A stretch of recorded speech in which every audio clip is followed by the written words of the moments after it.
Kitchen চেনেলটিলৈ আপোনালোক সকলোকে আকৌ এবাৰ স্বাগতম জনালোঁ। আজি আমি এটা নতুন ৰেচিপি লৈ আপোনালোকৰ ওচৰলৈ আহিছোঁ।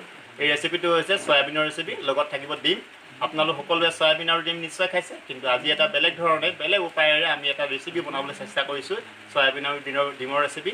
আপোনালোকে ভাল পালে লাইক আৰু শ্বেয়াৰ কৰিব, কমেণ্ট কৰিব। ইয়াৰ বাবে হালধি লৈছোঁ, জিৰা লৈছোঁ, ধনিয়া পাউডাৰ লৈছোঁ, কাশ্মীৰী মিৰ্চ লৈছোঁ, কচুৰি মেথি লৈছোঁ আৰু লং, ইলাচি, দালচেনি। ইয়াৰ বাবে আমি এটা ডাঙৰ চাইজৰ বিলাহী মিহিকৈ কাটি লৈছোঁ, আদা নহৰু অলপ পেষ্ট বনাই লৈছোঁ, লগত এটা জলকীয়া লৈছোঁ আৰু আপোনাৰ তেজপাত লৈছোঁ আৰু এটা ডাঙৰ চাইজৰ পিঁয়াজ সৰুকৈ কাটি লৈছোঁ, এটা ডাঙৰ চাইজৰ আলু সৰুকৈ কাটি লৈছোঁ। ইয়াৰ পাছত আমি এই চয়াবিন 50 গ্ৰাম লৈছোঁ, 50 গ্ৰাম ভালকৈ তিয়াই লৈছোঁ। তাৰপিছত কোমল হ'বলৈ দিছোঁ।